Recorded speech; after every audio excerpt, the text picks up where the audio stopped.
Aujourd'hui, on va traiter le chapitre sur les nombres réels. Donc, commençons par les appellations de quelques ensembles qui sont connus. Donc, certains ensembles particulièrement importants sont désignés par des lettres déterminées signalant. Donc, le premier ensemble connu, c'est N, le grand N. D'accord, c'est 0, 1, 2, 3 jusqu'à l'infini. C'est l'ensemble des entiers naturels. Traduction arabe, Majmou'at al-Adad Tabi'iyya. L'ensemble Z, on a le côté positif et le côté négatif, 0, 1, 2, 3 jusqu'à l'infini, moins 1, moins 2, moins 3 jusqu'au moins l'infini. C'est l'ensemble des entiers relatifs, Majmou'at al-Adad as-Sahiha. L'ensemble Q, c'est l'ensemble des nombres rationnels qu'on va donner leur définition. C'est les fractions ou bien le quotient de deux entiers relatifs. Adad natiq ou adad sahih ala adad sahih. L'ensemble des nombres réels, R, d'accord, et l'ensemble des nombres complexes, le C, d'accord. Et à l'intérieur de R, on a un autre ensemble qui est le Q bar, c'est le complément de Q qu'on va le traiter dans les paragraphes. Donc, commençons par la définition des nombres rationnels et irrationnels. C'est quoi un nombre rationnel et c'est quoi un nombre irrationnel? D'accord? Donc, premièrement, c'est quoi un nombre rationnel? On dit qu'un nombre R est un nombre rationnel si celui-ci il vérifie la chose suivante. Donc, le R est égal à P sur Q, P sur Q, avec P et Q sont des entiers relatifs, et le Q, bien sûr, soit différent de 0 parce qu'il est dans le dénominateur. Et en plus de ça, c'est-à-dire cette définition, elle est donnée après simplification. Cette définition, elle est donnée après simplification. C'est-à-dire, P et Q est égal à 1. C'est quoi ce symbole qui est là? C'est-à-dire, P et Q sont premiers entre eux. P et Q sont premiers entre eux. C'est-à-dire, le diviseur, le seul diviseur commun entre les deux, c'est le 1. Le seul diviseur commun entre les deux, c'est le 1. القاسم المشترك الوحيد بينهما هو 1. Très bien. Donc, sachant que P et Q est égal à 1, signifie P et Q sont premiers entre eux, c'est-à-dire le seul diviseur commun entre les deux, c'est le 1. Très bien. Comme remarque, comme on a dit, R est donné après simplification. Par exemple, le R est égal à 120 sur 90. Donc, qu'est-ce qu'il faut faire? Il faut simplifier, qui est égal à 40 sur 33. C'est-à-dire, le R ici, c'est un nombre rationnel. R, c'est un nombre rationnel. Notons que l'ensemble des nombres rationnels est noté Q. Est noté Q. Très bien. Passons à une autre définition, c'est les nombres décimales. Les nombres décimales. Très bien. Donc, un nombre décimal est un nombre rationnel, c'est-à-dire c'est un cas particulier des nombres rationnels, de la forme P sur 10 à la puissance N, 10 à la puissance N, avec P est un entier relatif et le N est un entier naturel. N est un entier naturel. Très bien. Et comme remarque, sachant que cette écriture, c'est-à-dire après calcul, sachant que cette écriture décimale est soit finie, c'est-à-dire après la division, on va trouver un nombre fini, ou bien périodique, c'est-à-dire par exemple, R1 est égal à 1,596, ça c'est un nombre fini, ça c'est terminé. Mais R2 est égal à 2,33333, c'est-à-dire c'est un nombre périodique. La période c'est 3. 3, ensuite 3, ensuite 3 jusqu'à l'infini. Un autre exemple, R3, la différence entre R2 et R3. Dans R2, la période commence juste après la virgule. Mais R3, elle commence, vous voyez qu'on a 4,21. Et après le 21, on a la période 5, 6, 9. Ensuite 5, 6, 9, etc. D'accord? D'accord? La période contient 3 chiffres. Donc, on note l'ensemble des nombres décimales par D. D'accord? On note l'ensemble des nombres décimales par D. Très bien. Donc, proposition, un nombre R réel R est rationnel si seulement si il admet une écriture décimale finie ou périodique, c'est-à-dire tous les nombres rationnels, soit on va trouver une écriture finie ou bien périodique. Très bien, on va vous donner un exemple, bien des exemples. Donc, premier exemple, écrire R sous forme un nombre rationnel dans les trois cas suivants. On a trois cas. Donc, premier cas, le R, leur écriture est finie. Donc, c'est-à-dire R est égal à 2,536. Donc, dans ce cas, R est égal à 2536 sur 1000. D'accord? 2536 sur 1000. On peut écrire le 1000, c'est 10 puissance 3. Très bien. L'autre exemple, deuxième exemple, vous voyez qu'on a une période qui commence juste après la virgule. 45, 45, 45, très bien. Donc, le R qui est ici est égal, donc séparons la partie entière qui est là, donc c'est 13, plus le reste, c'est-à-dire qui est après la virgule. Donc, c'est plus 0,45, 45, etc. Donc, on a séparé la partie entière. On va définir c'est quoi la partie entière. Très bien. Donc, qu'est-ce qu'on va faire? On va nommer ça 0,45, 45, 45, un inconnu, un nombre réel x. Donc, puisque la période contient deux chiffres, on va multiplier le x par 100. Donc, si la période contient un seul chiffre, on va la multiplier par 10. Deux chiffres par 100, trois chiffres par 1000, etc. D'accord? C'est-à-dire, on a 100x est égal à 45,45, 45, 45. Très bien. Donc, 100 est la taille de la période, le nombre de chiffres.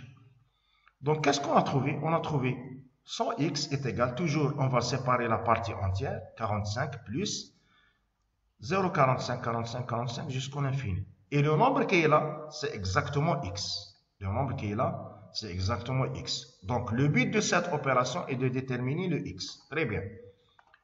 Donc, dépassons le x dans l'autre côté, on va trouver 99x est égal à 45. Signifie que x est égal à 45 sur 99. D'accord? Donc, comme remarque, dans tous les exercices, si la période contient un seul chiffre, on va trouver ici 9. Deux chiffres, 99. Trois chiffres, 999. Et ici, on va trouver la période, 45. Donc, finalement, le R est égal à 13 plus x. Remplaçons le x, qui est 45 sur 99. Le dénominateur commun, c'est 99. Et après calcul, on va trouver 1332. Et c'est terminé. Donc, vous voyez qu'on a écrit le R, d'accord, qui est au début sous forme un chiffre périodique. C'est un nombre rationnel. Troisième exemple, c'est un exemple où la période commence pas juste après la virgule, elle commence après un certain chiffre. Donc, c'est 5,21. Vous voyez ici 21. Et ici, on a la période 367, 4. D'accord? 367, 4, etc. Je ne vois pas pourquoi ici le 4.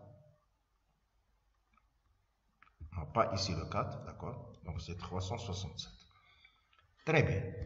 Donc, on remarque ici que la période ne commence pas juste après la virgule. Donc, R est égal. Qu'est-ce qu'il faut faire?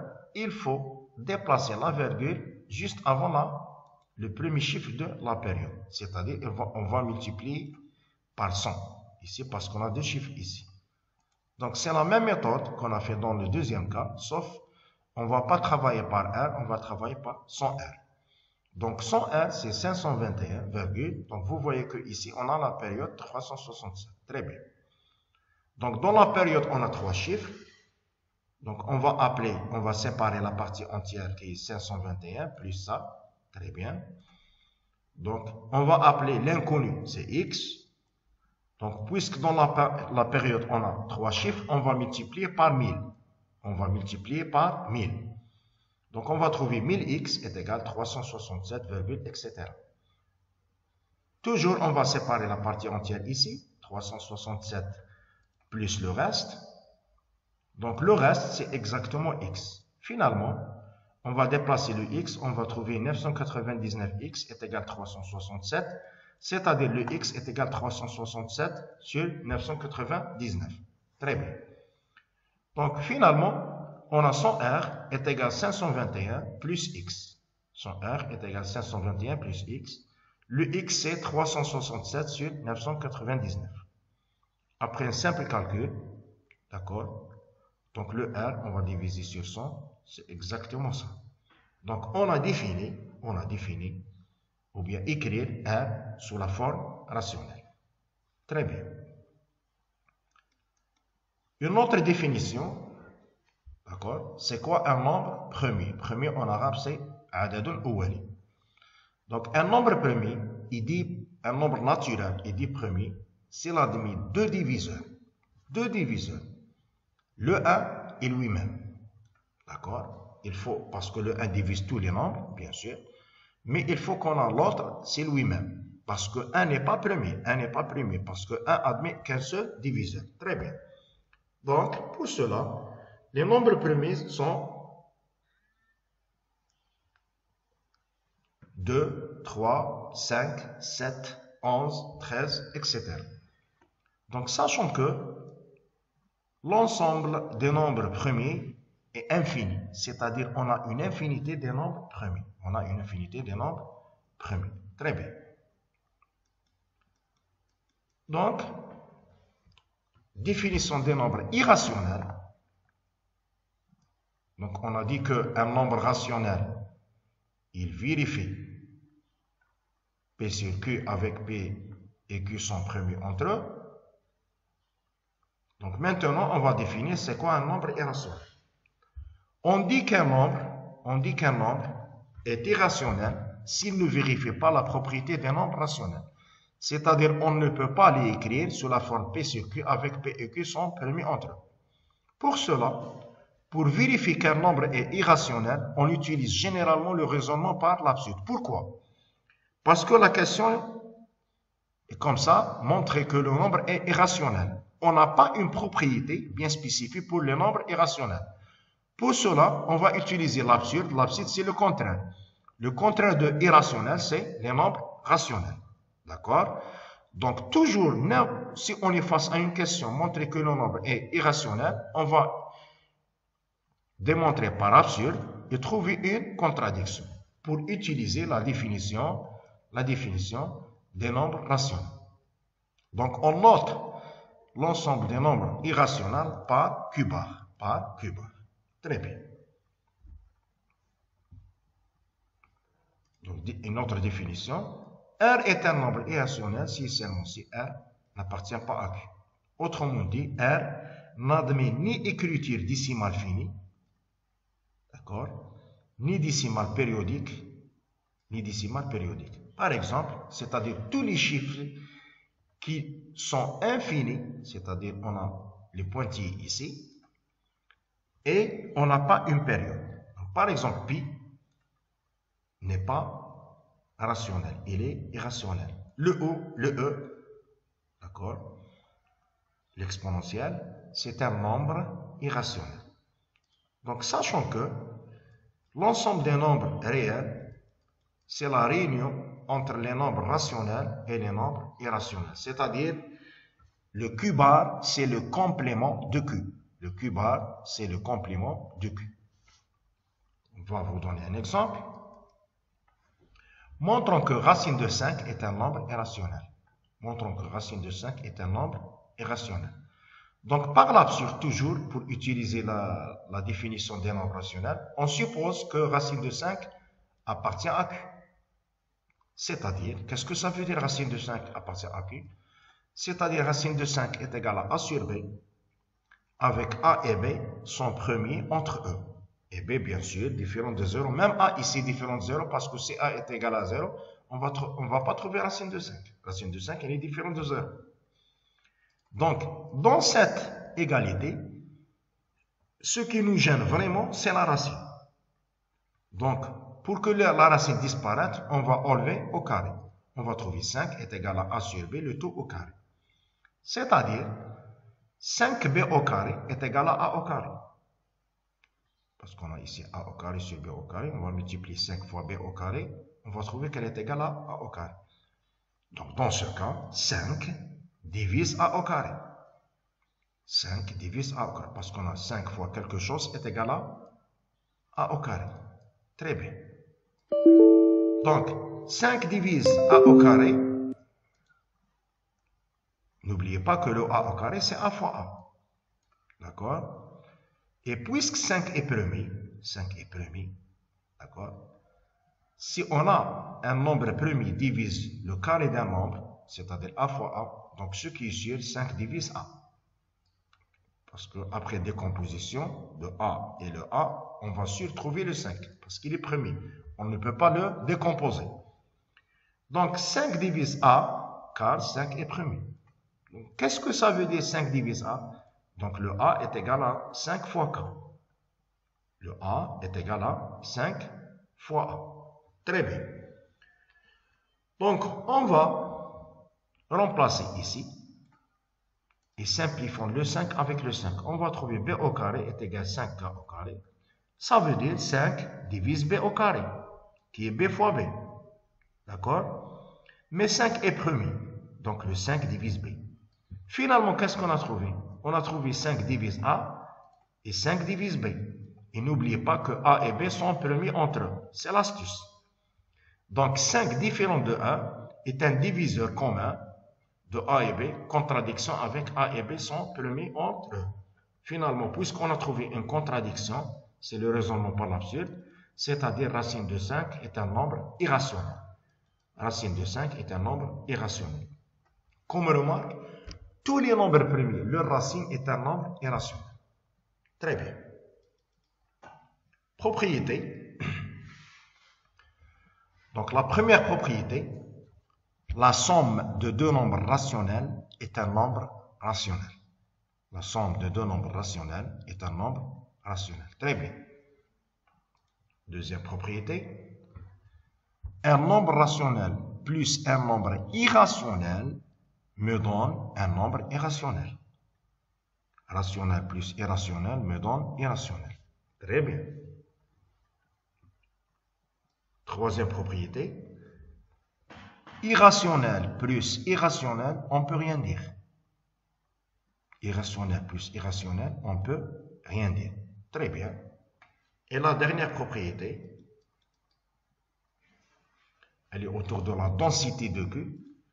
On dit que l'ensemble des nombres rationnels est dense dans R. Dense en arabe, c'est catif.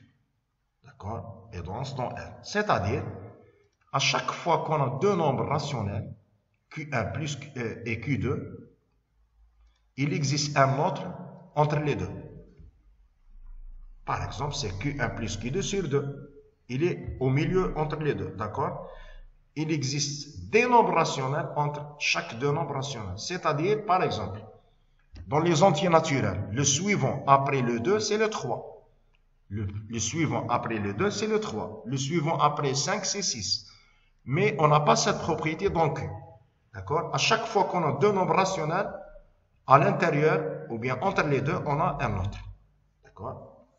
Remarque, les entiers naturels sont inclus dans les entiers relatifs, et les entiers relatifs sont inclus dans les nombres rationnels, et les nombres rationnels sont inclus dans les nombres réels, et les nombres réels sont inclus dans les nombres complexes. Très bien. Une autre définition, on va définir c'est quoi un intervalle ou bien un segment. D'accord? Donc ici, on a des cas, des intervalles. Donc soit A et B, deux nombres réels, avec A inférieur ou égal à B. Très bien. Alors, on a les ensembles suivants. Donc, le premier intervalle s'appelle intervalle fermé borné. Intervalle fermé borné. A et B. D'accord? Bien sûr, si A est égal à B, on va trouver le singleton A. D'accord? Donc, c'est quoi l'intervalle fermé ici, qui est borné? C'est l'ensemble des X qui sont compris entre A et B. A et B. Supérieur ou égal à A, inférieur ou égal à B. Deuxième exemple, il s'appelle l'intervalle ouvert. L'intervalle ouvert. Le x, il est supérieur strictement à A, inférieur strictement à B. Très bien. Troisième exemple, c'est les intervalles semi-ouverts, parce qu'il est fermé d'un côté et ouvert de l'autre côté. D'accord? Soit on va appeler semi-ouvert ou bien intervalle mixte. La même chose. Quatrième exemple, x supérieur strictement à A, inférieur ou égal à B. C'est un intervalle mixte ou bien intervalle semi-ouvert. Et on a l'intervalle moins l'infini B. C'est tous les x qui sont inférieurs ou égal à B. D'accord? Il est ouvert du côté de moins l'infini et fermé du côté de B. Et l'autre côté, c'est A plus l'infini. C'est les x supérieurs ou égal à A. C'est les x supérieurs ou égal à A. Très bien.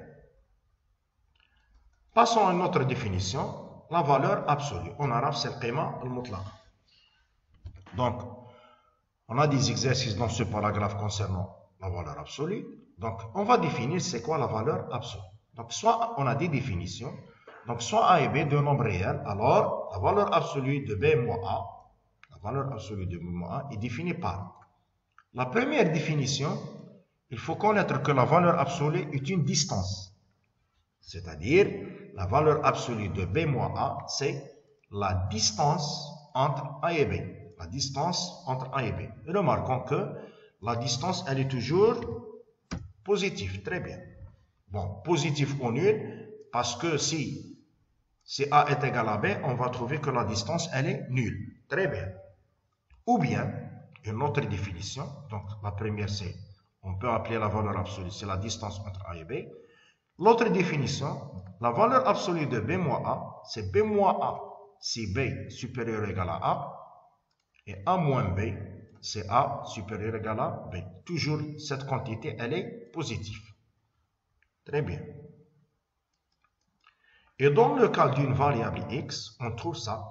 La valeur absolue de x, c'est le max le plus grand entre x et moins x. Par exemple, si on a 2, le plus grand entre 2 et moins 2, c'est 2. Et si on a moins 2, le plus grand entre moins 2 et moins 2, c'est 2. D'accord? Donc, c'est le plus grand entre x et moins x. Donc, où L est égal à x, c'est le x positif, au nul. L est égal à moins x, si le x est négatif. Très bien. Sachant que la valeur absolue, toujours, elle est positive. La valeur absolue, toujours, elle est positive. De plus, son graphe, il est comme ça. Voici le graphe de la valeur absolue. D'accord? Voici le graphe de la valeur absolue. Vous voyez que toujours les images sont positives. Les images sont positives. Très bien. On va vous donner des exemples. Donc, résoudre l'équation suivante. X moins 5 est égal à 7. X moins 7 est égal à 5. Donc, comme remarque, la valeur absolue de A, est égale à B, avec bien sûr B supérieur à 0, signifie que A, soit elle est égale à B, ou A est égal à moins B, parce que le moins à l'intérieur de la valeur absolue disparaît. Donc, voici le A et voici le B. Bien sûr, B positif, parce que si on a la valeur absolue est égale à quelque chose de négatif, c'est-à-dire l'ensemble de solutions est vide. Donc, x moins 5 est égal à 7, signifie que x moins 5 est égal à 7, ou bien x moins 5 est égal à moins 7. Donc, on a deux solutions, soit 12, soit moins 2. Très bien. Alors, l'ensemble des solutions, c'est moins 2, 12. Moins 2, 12. Il faut mettre les accolades ici. Deuxième exemple, on va résoudre l'inégalité suivante. L'inégalité suivante. X plus 8 en valeur absolue plus grand que 2. D'accord? Donc, ça signifie que, bon, bien sûr, x plus 8 soit il est égal à x plus 8, d'accord? Parce que n'oubliez pas que, je vais faire le rappel ici, la valeur absolue de A plus grand que B, d'accord? Ça veut dire que soit le A, il est plus petit que moins B, ou A plus grand que B. Donc la valeur absolue d'un nombre plus grand que B, c'est-à-dire on est à l'extérieur de l'intervalle moins B, B. On est à l'extérieur de l'intervalle moins B, B. Donc voici le A, voici le B. Donc x plus 8 plus grand que B, x plus 8 plus grand que B, signifie que soit x plus 8 inférieur à moins B qui est moins 2, soit x plus 8 plus grand que 2, qui est le B. Donc on va trouver soit x inférieur à moins 10, soit x supérieur à moins 6. Donc finalement, on a l'ensemble des solutions, c'est moins l'infini, moins 10, union, moins 6, plus l'infini. Bien sûr, ici ouvert, parce que le x, on a l'inégalité stricte. Un autre exemple, troisième exemple, la valeur absolue de x moins 6 supérieure ou égale à moins 3. Moins 3. Comme remarque, toujours la valeur absolue, elle est positive. Donc, est-ce que toujours le positif plus grand que quelque chose de négatif? Oui. Donc, dans ce cas, l'ensemble des solutions, c'est 1. Elle est toujours valable parce que x moins 6 est toujours positif. Dernier exemple, la valeur absolue de x plus 5 inférieur à moins 5. Donc, est-ce que le nombre positif il est plus petit que le nombre négatif? Non. Donc, la partie, l'ensemble des solutions ici, c'est l'ensemble vide. D'accord? Car la valeur absolue de x plus 5 est toujours positive. Très bien. Donc, propriété. On peut ajouter ici, une minute, avant la propriété.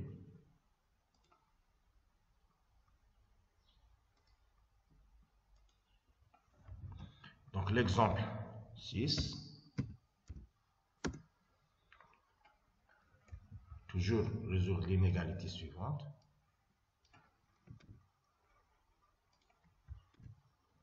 Donc, on va mettre ici moins 4. Inférieur ou égal à, par exemple, 5. Ici, qu'est-ce qu'on va appliquer? On va appliquer le fait que A inférieur ou égal à B, équivalent à dire que le A,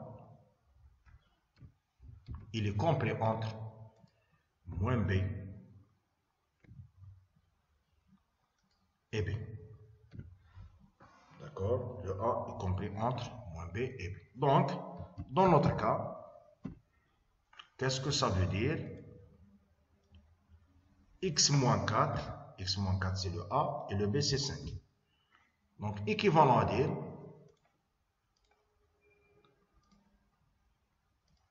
très bien, équivalent à dire que x moins 4 inférieur ou égal à 5 ou x moins 4 supérieur ou égal à moins 5. Donc le A il est compris entre moins 5 et 5. Très bien. Donc le premier cas va me donner que le x il est inférieur ou égal à 9. Et le deuxième cas, le x supérieur ou égal à moins 5 plus 4, c'est moins 1. D'accord? Donc,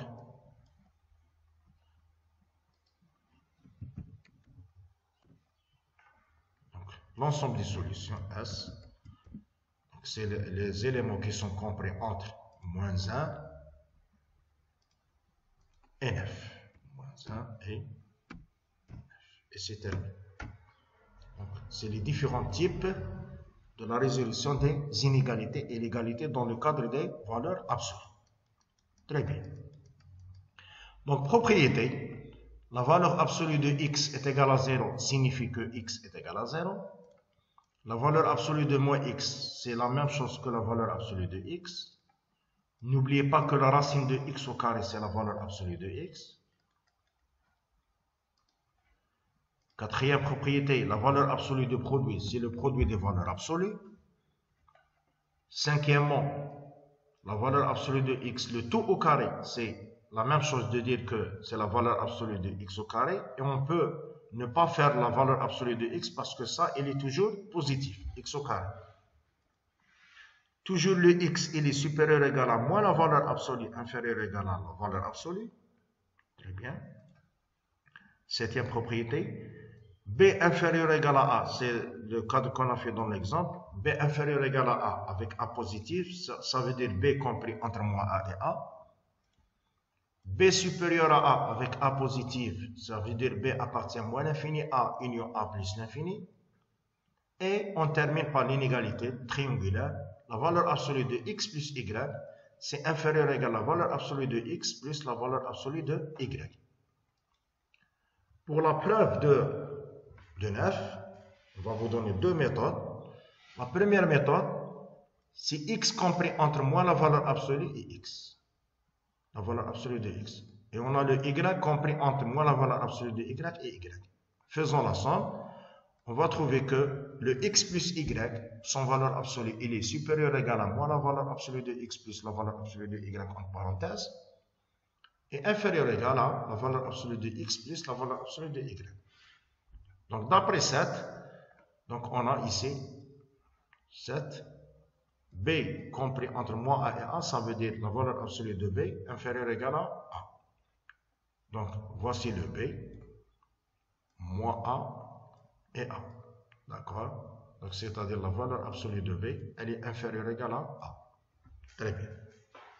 Deuxième méthode, puisqu'il nous gêne ici les valeurs absolues, on veut démontrer ça. On va utiliser la propriété 5. Donc, pour enlever la valeur absolue, on va enlever au carré. Donc, on va calculer le carré de la valeur absolue de x plus y moins le carré de la valeur absolue de x plus la valeur absolue de y. Donc, ici, on peut ne pas mettre la valeur absolue. Donc, c'est bon. Ici, on va x au carré plus, on va trouver x au carré plus y au carré plus 2xy. Très bien. Après calcul, ça c'est x au carré plus y au carré plus 2xy moins x au carré sans valeur absolue, y au carré sans valeur absolue. Et ici, on va laisser la valeur absolue. Ici, c'est les deux. D'accord? Simplifions les deux qui sont là. On va les simplifier. On va trouver 2xy moins la valeur absolue de xy. Mais toujours a, il est plus petit que la valeur absolue de a. Le a ici, c'est xy. On a utilisé la propriété 6.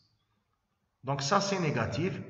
Donc, puisque ça, c'est négatif, la différence, elle est négative, c'est-à-dire le premier, il est plus petit que le deuxième. Le premier, il est plus petit que le deuxième. D'accord? Mais la fonction au carré, elle est croissante. Et ce qui est à l'intérieur, elle est positive. Donc, on va trouver que la valeur absolue de x plus y inférieure ou égale à la valeur absolue de x plus la valeur absolue de y. Donc, car a au carré inférieur ou égal à b au carré implique a inférieur ou égal à b, c'est a supérieur ou égal à 0 et b supérieur ou égal à 0. D'accord? Très bien. Dixième propriété.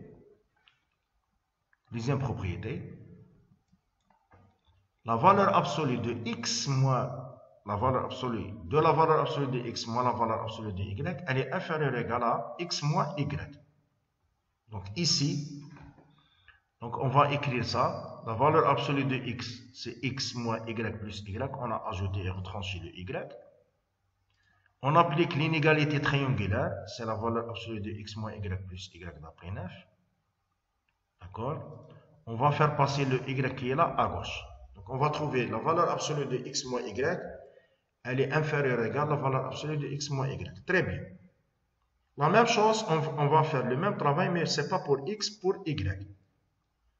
On ajoute et on retranche moins x, d'accord, inférieur ou égal à y moins x. Faisons passer le x, et n'oubliez pas que la valeur absolue de a moins b, c'est la même chose que la valeur absolue de b moins a. D'accord, très bien. Vous voyez que le nombre qui est là, c'est le même. Il est compris entre le a en valeur absolue et le moins a. D'accord? Donc, puisque la valeur absolue de x moins la valeur absolue de y, elle est supérieure ou égale à moins la valeur absolue, inférieure ou égale à plus la valeur absolue. Donc, ça c'est le a entre moins b et a et b. Donc, la valeur absolue de a, qui est là, elle est inférieure ou égale à b. Elle est inférieure ou égale à b. Très bien. On va passer à une autre chose, c'est la partie entière. La partie entière, juste sahih. Très bien. Donc, la première des choses, on va définir c'est quoi la propriété d'Archimède. La propriété d'Archimède. Donc, l'ensemble, la propriété dit la chose suivante.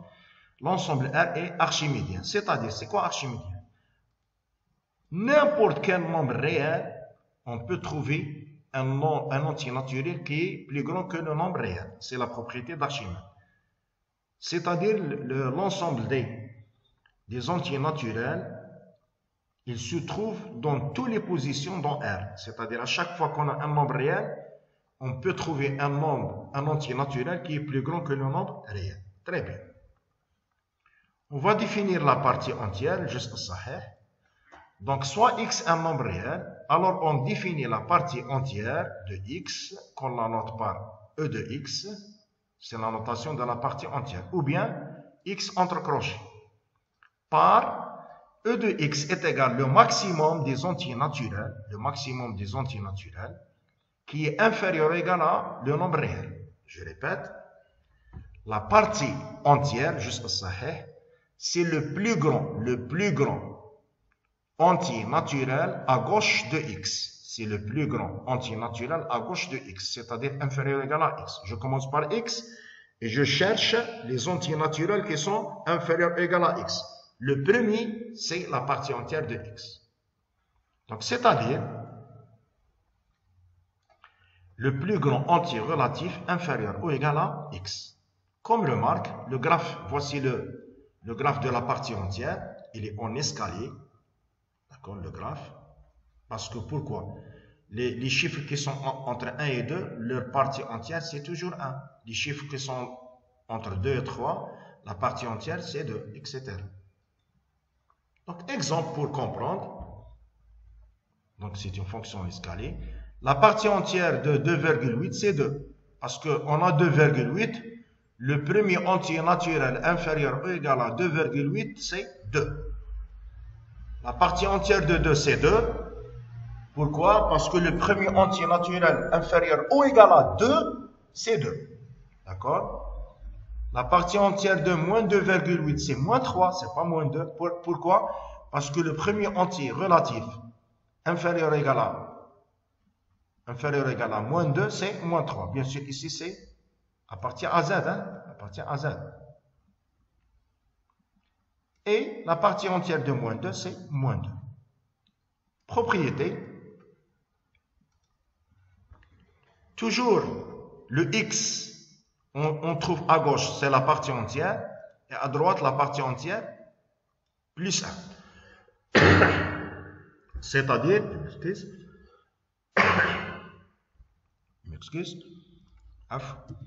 donc toujours la partie entière, c'est le premier entier relatif à gauche de x, et toujours le x, il est plus petit, strictement à la partie entière plus 1. Très bien. Autre chose, si a inférieur ou égal à x et a appartient à z, a c'est un entier relatif, alors toujours a inférieur ou égal à la partie entière de x. Pourquoi? Parce que le plus grand des entiers relatifs, qui est plus petit que x, c'est la partie entière. Et pour terminer, Si x inférieur ou égal à y, donc la partie entière de x, elle est inférieure ou égale à la partie entière de y. Donc pour démontrer 3, d'après 1, on a x supérieur ou égal à la partie entière de x. Très bien. Et puisque x, il est inférieur ou égal à y, donc on va trouver que y est plus grand que la partie entière de x. Mais le plus petit, ou bien le plus grand, entier relatif inférieur ou égal à y, c'est la partie entière de y. C'est-à-dire on a utilisé cette propriété. D'accord? Très bien. Donc tous les exercices de la partie entière, on utilise les propriétés qui sont là.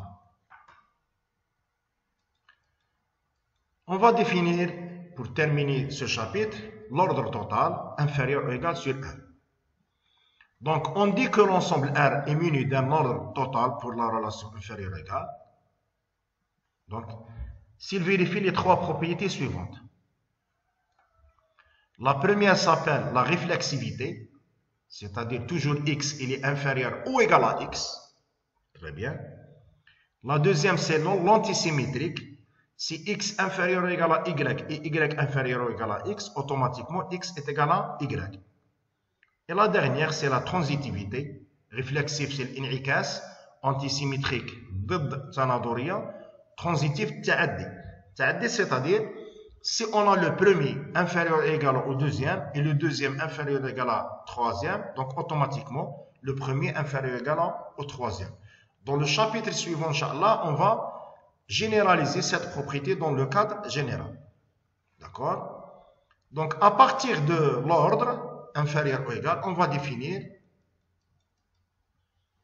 c'est quoi majorant et minorant. C'est quoi majorant? Minorant. Majorant en arabe, le had al-a'la, minorant le had asfal. Donc, soit A, un sous-ensemble de R, on est toujours dans R, muni de l'ordre inférieur ou égal. D'accord? Muni de l'ordre inférieur ou égal. Très bien. Pourquoi on a dit le mot total ici? Parce que, pourquoi le mot total, l'ordre total? Parce que tous les chiffres, on peut les ordonner dans R. Si vous me donnez deux nombres réels, x et y, je connais qui est le plus grand. Donc l'ordre il est total. Il ordonne tous les chiffres ou bien les nombres réels. Donc majorant, minorant. Donc grand M est un majorant de A. Grand M est un majorant de A. Si seulement si, quel que soit x appartient à A, x inférieur ou égal à grand M. C'est-à-dire c'est le plus grand. Petit m est un minorant de A, si seulement si, quel que soit x appartient à A, petit m inférieur ou égal à grand x. Très bien. Il nous reste deux choses, donc majorant le plus grand, minorant le plus petit. La borne supérieure et la borne inférieure. Donc soit A, un sous-ensemble de R muni d'une relation d'ordre inférieur égal, alors la borne supérieure d'un ensemble A est le plus petit des majorants. Le plus petit des majorants. C'est-à-dire, on a les majorants à droite. Les majorants à droite. Le plus petit des majorants, c'est la borne supérieure. Qu'on la note par sup A. D'autre part, on a les minorants à gauche. On a les minorants à gauche. Alors, la borne inférieure est le plus grand des minorants. La borne inférieure est le plus grand des minorants. Elle est notée inf A. La borne inférieure. Autrement dit, si on a grand M, un majorant, ce qui est sûr, le grand M, il est plus grand que le sup. Parce que le sup, c'est le plus petit des majorants. Et la même chose, si on a petit m, un minorant, petit m, elle est inférieure ou égale à inf A. Elle est inférieure ou égale à inf A. Parce que inf A, c'est le plus grand des minorants. C'est le plus grand. Très bien. Pour terminer, on va voir la définition du maximum et minimum, ou bien le max et le min. Donc on va lire ça. Donc soit à un sous-ensemble de R muni d'une relation d'ordre toujours inférieur ou égal. Inférieur ou égal, c'est pas inférieur strictement parce que inférieur strictement n'est pas réflexif. On n'a pas x inférieur à x. Très bien. Donc inférieur ou égal. Alors si la borne supérieure d'un ensemble A appartient à A, si le sup il est dans A, alors c'est le maximum, ou bien l'élément maximal. Si le sup n'est pas dans A, si le sup n'est pas dans A, on dit que le maximum n'existe pas. Le maximum n'existe pas. On va lire ça. Soit A un sous-ensemble de R muni d'une relation d'ordre inférieur égal, alors, si la borne supérieure d'un ensemble A appartient à A, alors l'élément maximal ou bien maximum ou le plus grand élément, ça est, de l'ensemble, existe. Il est égal à la borne supérieure. C'est le même. Sinon, c'est-à-dire si la borne supérieure n'appartient pas à A, alors le maximum n'existe pas. La même chose pour la borne inférieure. Si la borne inférieure, elle est dans A, c'est le min, ou bien le plus petit élément. D'accord? Si la borne supérieure n'appartient pas à A, on dit que le min n'existe pas. D'accord? On note le maximum par max A et le minimum par min A. Donc, on a trois choses. Majoron, minoron, majoron, minoron. Majoron, c'est les éléments à droite. Minoron, c'est les éléments à gauche. La borne supérieure, la borne inférieure, le plus petit des majorons, le plus grand des minorons. Le max et le min, ça dépend que la borne supérieure, est-ce qu'elle appartient à l'ensemble ou non. D'accord? Donc, vous allez voir que la chose, elle est très simple ici, sauf dans le chapitre suivant, on va généraliser ça pour les relations d'ordre. Donc, un exemple. Donc, premier exemple, A est égal à moins 5, 9. D'accord? L'ensemble des majorons, il est à droite de 9, c'est-à-dire à partir de 9 jusqu'au plus l'infini, parce que quel que soit x appartient à A, x inférieur ou égal à grand M. Très bien.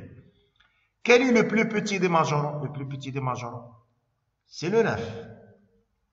D'accord? Donc, puisque le plus petit des majorons, c'est le 9, car quel que soit, donc implique sup A est égal à 9. De plus, est-ce que 9 appartient à A? Est-ce qu'il est dans A? Oui. Puisqu'elle appartient à A, donc dans ce cas, le max, c'est le sup et c'est le 9. Très bien. L'ensemble des minorons, donc à gauche de 5 les minorons, c'est-à-dire l'ensemble des minorons, c'est moins l'infini, moins 5. D'accord? Moins l'infini, moins 5. Quel est le plus grand des minorons? Donc, le plus grand des minorons, c'est la borne inférieure. D'accord? Est égal à moins 5. Est-ce que moins 5, il est dans l'ensemble A? Est-ce que moins 5, il est dans l'ensemble A? Non. Moins 5 n'appartient pas à A. On dit que le min n'existe pas. Pourquoi? Parce que le min, c'est le plus petit élément de A. Il faut qu'il appartienne à A. Mais est-ce que moins 5 appartient à A? Non, il n'appartient pas à A. Très bien. Un autre exemple. B, c'est moins 6, 8, union 9, 15. Les majorons sont à droite, c'est-à-dire à partir de 15. Très bien. Le sup, c'est le plus petit des majorons. Donc, c'est 15. Est-ce qu'il appartient à l'ensemble? Non. Donc, on dit que le max n'existe pas. Très bien. L'ensemble des minorons, à gauche de B, c'est moins l'infini, moins 6. Le plus grand des minorons, c'est l'inf. C'est moins 6. Est-ce que moins 6, il est dans l'ensemble? Oui, moins 6, il est dans B. Donc, dans ce cas, min de B est égal à f de B est égal à moins 6. Donc, toujours, si le sup ou bien l'inf, il est dans l'ensemble, c'est le max ou bien le min. S'il n'est pas dans l'ensemble, on dit qu'il n'existe pas. Et c'est terminé. Merci pour votre attention. Et la prochaine séance, Inch'Allah, on va traiter un nouveau chapitre, c'est les relations. Les relations, c'est la généralisation de ça. La généralisation de ça.